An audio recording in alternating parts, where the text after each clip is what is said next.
Hello everyone and अस्सलाम वालेकुम। Welcome back to my channel. क्या हाल चाल है आप सबके? उम्मीद करती हूँ बिल्कुल ठीक ठाक होंगे, मज़े में होंगे और अल्लाह ताला आप सबको अपने मान में रखे। आमीन सुमा आमीन। और आज का व्लॉग जो है ना बस कुकिंग के ऊपर है, क्योंकि मुझे बहुत सारी कुकिंग करनी थी और मैंने उसे शूट कर लिया था। एक्चुअली वीडियोस तो मैं बनाती ही रहती हूँ, लेकिन आपको जैसे कि मैंने लास्ट व्लॉग में बताया था कि घर में बच्चों की तबीयत भी नहीं सही थी और कुछ मेरी भी तबीयत ठीक नहीं थी, इस वजह से मैं व्लॉग नहीं अपलोड कर रही थी। तो आज मुझे चांस मिला तो मैंने कुछ वीडियोस को एडिट करके आप लोगों के साथ शेयर करने की कोशिश की है। तो बस सुबह के मॉर्निंग सीन है और आपको पता है कि मैं एग इस तरीके से एग बॉयलर में बॉईल करती हूँ। और साथ में जो है ना मुझे बनाना था चने के कबाब। बहुत ही इजी रेसिपी है और उसके लिए मैंने चनों को पहले से 2 घंटे के लिए भिगो के रख लिया था। जैसे ही पानी में उबाल आया मैंने ये चने की दाल इसमें ऐड कर दी है। कुछ खड़ा गरम मसाला ऐड करूँगी, जिसके अंदर दालचीनी होगी, बड़ी इलायची होगी, काली मिर्चें, ब्लैक पेपर और लौंग एंड दालचीनी, ये सब मैं इसमें ऐड कर दूंगी। और इसके साथ साथ ना मैंने इसमें आलू भी ऐड कर देने। वो चने की दाल के साथ जब चने की दाल हमारी हाफ़ टेंडर हो जाएगी उस टाइम पर हमने इसमें आलू ऐड कर देने, पोटैटोज़ ऐड कर देने। यहाँ पे मैंने ली थी तकरीबन ये 250 ग्राम होगी दाल, और इसमें मैंने ऐड कर दिए थे 3 पोटैटोज़, और वो भी मैंने उसको हाफ़ कट करके इसमें ऐड किया था। साथ में इसमें हल्दी डाल दूंगी और कुटी लाल मिर्चें डाल दूंगी, साथ साथ नमक ऐड कर दूंगी। ये 3-4 चीज़ें जाएंगी और बिलीव में बहुत ही मज़ेदार कबाब बनते हैं, जिसे हम अंडे वाले कबाब भी कहते हैं। जो अंडे वाला बर्गर बनता है वो चने की दाल का ही बेसिकली बनता है। तो मैं इसी तरीके से बनाती हूँ। इसको ढक के छोड़ देना है मीडियम फ्लेम में, तो ये अच्छे से बॉयल इसमें जो है ना टेंडर हो जाएंगे और हमारा कुछ मिक्सचर ना इस तरीके का हो जाएगा। फिर उसके बाद हम हैंड ब्लेंडर से इसको अच्छे से मिक्स कर लेंगे। आप किसी भी मिक्सी में भी ब्लेंड कर सकते हैं, इट डज़ंट मीन कि आपके पास भी हैंड ब्लेंडर हो, ठीक है ना। तो बस यहाँ पे मैं ब्लेंड कर लूँगी और इसके बाद जो है ना इसमें हम थोड़ी सी और चीज़ें डालेंगे जो इसके टेस्ट को और अच्छा कर देंगे, जिसमें हरा धनिया होगी, हरा मिर्ची होगी। तो यहाँ पर मैं हरा धनिया हरी मिर्चों को चॉप करके ऐड कर दिया। थोड़ा सा चाट मसाला ऐड करूँगी जो इसका मज़ा और दोबारा कर देगा। और मैं यूज़ करती हूँ ग्लव्स को मिक्स करने के लिए। आपने देखा ही होगा, क्योंकि कुछ भी करो ना मुझे ऐसा लगता है हाथ ना थोड़ी देर बाद जलना शुरू हो जाता है अगर मैं ग्लव्स नहीं पहनती। तो एनीवेज़ यहाँ पर जो है ना बिल्कुल बैटर मेरा कबाब का रेडी है। और ये सिर्फ 1 टाइम का है, ये मैं रखती नहीं हूँ फ्रिज में, सिर्फ सारे कबाब बना कर ना फिनिश कर देती हूँ। ये रखने वाला सीन नहीं है, क्योंकि एक तो दाल है और आलू दोनों मिक्स हुए हुए होते हैं, तो मुझे लगता है कि ना ये लोग जल्दी पानी छोड़ देते हैं और फिर ख़राब भी हो जाते हैं, स्मेल भी आ जाती है।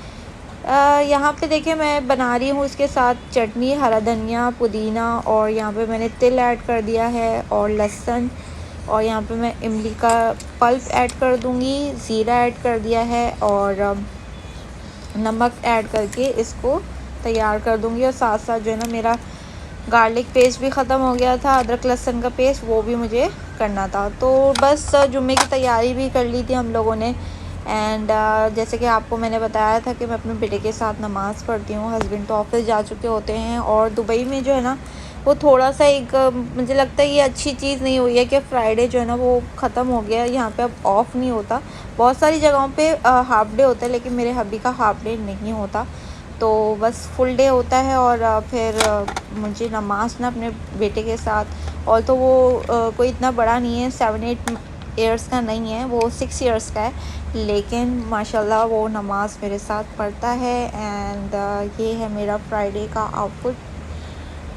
बस तैयारी हो गई थी और इसके बाद जो है ना मैंने क्या किया, मैंने आटा गूंद के पहले से रख लिया था। और मैंने इसके साथ तो पराठों के साथ मैंने बनाई थी चिकन हांडी, और वो मैं अब नेक्स्ट व्लॉग में शेयर करूँगी कि ऑलरेडी व्लॉग बहुत लॉन्ग हो गया है।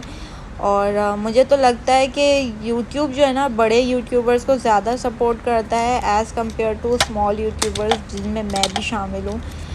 हम लोग बहुत मेहनत कर रहे हैं, लेकिन ऑब्वियसली रेगुलरली मैं पोस्ट इसलिए भी नहीं कर सकती क्योंकि मेरे 2 छोटे बच्चे हैं। एक तो बिल्कुल टूडलर है और तीसरा बड़ा है तो उसकी स्टडीज़ और सब कुछ पे भी मुझे फ़ोकस करना पड़ता है। तो खैर यहाँ पे मैं ना पराठे बना रही थी। मैंने ना सोचा 2 टाइप के जो है ना पराठे बनाए जाएँ। एक तो मैंने बनाए थे ये इस टाइप का जिसके अंदर परत बनती है, और एक मैंने बनाया था स्क्वायर पराठा। बहुत दिन से मैं सोच रही थी, मैं स्क्वायर पराठा कभी नहीं बनाती हूँ, मैं हमेशा परत वाले लच्छेदार पराठे ही बनाती हूँ। लेकिन मैंने सोचा स्क्वायर वाले पराठे भी ट्राई करना चाहिए, और यकीन करें मुझे इतने कोई अच्छे लगे ना ये पराठे बनाने के बाद, और ये इतने क्रिस्पी बने थे। तो इंशाल्लाह मुझे लगता है कि अब ये नॉर्मल यूज़ में मेरे आ जाएंगे स्क्वायर पराठे। मैं वैसे तो हमेशा परत वाले ही पराठे बनाती हूँ, और मेरी अम्मी भी परत वाले पराठे बनाती थी। स्क्वायर वाले पराठे बहुत सारे घरों में बनते हैं, और मैं बहुत सारे यूट्यूबर्स को देखती हूँ, व्लॉगिंग देखती हूँ, तो वो लोग जो है वो स्क्वायर पराठे खाते हैं। तो मैंने सोचा क्यों ना एक मैंने भी ट्राई कर लेना चाहिए। तो यहाँ पे जो है ना मैं पराठा भी बना चुकी थी, और मलाई बोटी बनाई थी मैंने इसके साथ। वो इंशाल्लाह नेक्स्ट व्लॉग में आप लोगों के साथ शेयर करूँगी। आप सोचते होंगे हर वक्त मलाई बोटी बनाती रहती हूँ, तो मेरे हस्बैंड को ना मलाई बोटी बहुत पसंद है, एंड एज़ वेल एज़ मेरे छोटे बच्चों को भी, मेरे बेटों को भी बहुत पसंद है। तो मैं कोशिश करती हूँ कि वही खाना बनाऊँ जो बच्चे और हबीब बहुत शौक़ से खाएँ और पेट भर के खाएँ। तो खैर हम ख़वातीन तो करती हैं काम, और इस तरह से हैं कि भाई सब घर वाले अच्छे से सैर होके खाना खाएं और पेट भर के खाना खाएं। तो बस यहाँ पर जो है ना मैंने स्क्वायर पराठा भी सेक लिया था, बहुत ही अच्छा, बहुत ही यमी बना था। तो आप भी ट्राई कीजिएगा स्क्वायर पराठा, अगर आप अभी तक स्क्वायर पराठा नहीं बनाते हैं। तो यहाँ पे मैं अपना व्लॉग अब एंड करती हूँ। इंशाल्लाह मिलते हैं नेक्स्ट व्लॉग में। अब तो वीकेंड आ गया है, और वीकेंड में जो किया था और कहाँ गए थे इंशाल्लाह वो मंडे को मैं आप लोगों के साथ शेयर करूँगी। अगर व्लॉग पसंद आ गया है और मेरा वीडियो पसंद आई है तो सब्सक्राइब कर दीजिएगा, अगर चैनल को सब्सक्राइब नहीं किया है। वीडियो को लाइक एंड शेयर करना ना भूलिएगा, और अपना बहुत ज़्यादा ख्याल रखें। तो चलें मिलते हैं नेक्स्ट व्लॉग में नए एक्सपीरियंस, कुछ नई रेसिपीज़ के साथ, कुछ नए